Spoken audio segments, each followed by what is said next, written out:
Here's a very interesting pattern. Okay, let's say we want to add up the numbers from 1 to 10. In order to do that, looks like we've lost the picture. Let's see if this CD will bring us back. If we want to add up the numbers from 1 to 10, we can of course add them. It's not that many numbers, it's fairly easy. But we can observe a pattern at work here. Or we can work a pattern here. What do we get if we add 1 and 10? Well, you'll probably conclude that we get 11. And you'd be right. What do we get if we add up 2 and 9? You'll probably conclude that we again get 11. And if we add 3 and 8, we again get 11. And if we add 4 and 7, we get 11. And if we add 5 and 6, we get 11. So it looks like this sum can be written as a multiplication. 5 times 11, or 55. And of course, it'll be no surprise to you if you then add these up and find that they do indeed total 55. Now let's look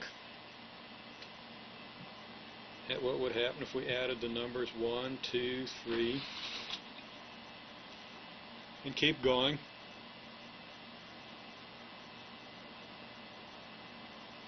Until we get to 998, 999, 1000.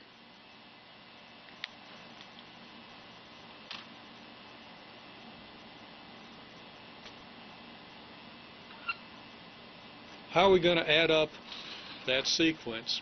If we use the idea we just had here, it won't be all that difficult. We see that if we add up 1 and 1000, we get 1001.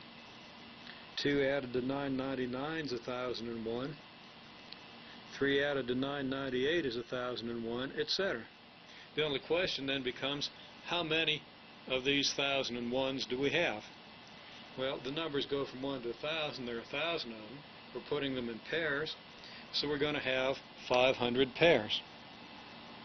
So our answer is, it's 500 pairs.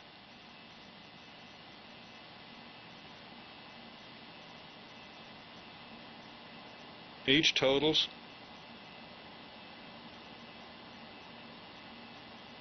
1001. So our answer to how much do we get when we add this, we get 500 times 1001. Now it turns out to be 500,500, as you can verify if you wish. But the pattern is fairly clear. And this pattern can be extended to other situations in which these numbers always change by the same amount. If they change by different amounts, you're not going to be able to get the same thing every time you pair them. But if every time the number on the left goes up by some amount, the number on the right goes down by the same amount, that's going to give you this sort of a pattern. Then it's just a matter of figuring out what the sum of each pair is and how many pairs there are.